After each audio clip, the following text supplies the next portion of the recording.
আসসালামু আলাইকুম, সবাই কেমন আছেন? এইখানে আমি একটু স্যুপ রান্না করব, তাই এইখানে আমি পানির মধ্যে গুটি কয়েক মাংস কিউব করে নিলাম, তারপর কিছু কোন দিলাম, আর এখানে আদা বাটা আর রসুনের পেস্ট দিয়ে দিলাম, একটু পেঁয়াজ আদা আর একটু রসুনের পেস্ট দিলাম, তারপর ভালো করে বয়েল করে নিব। এদিকে স্যুপটা আমি ভালো করে রান্না করে নিব।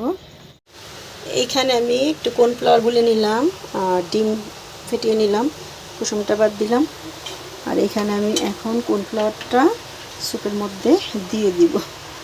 তো আমার হাত থেকে উল্টে কর্নফ্লাওয়ারের ডিবি থেকে অর্ধেক প্রায় পড়ে গেল, তাড়াহুড়ো করে দিতে গিয়ে সবটুকুই পড়ে গেল।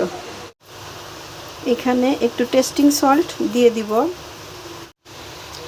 হয়ে গেল আমার স্যুপটা। এখন আমি পরিবেশনের জন্য বাকিটুকু দিব। এখানে আমি একটু গোলমরিচের গুঁড়ো দিয়ে দিব।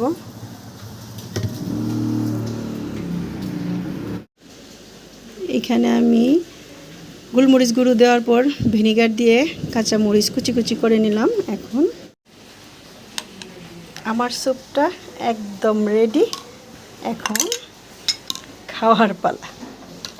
তো বন্ধুরা, সবাই ভালো থাকবেন, সুস্থ থাকবেন। আল্লাহ হাফেজ।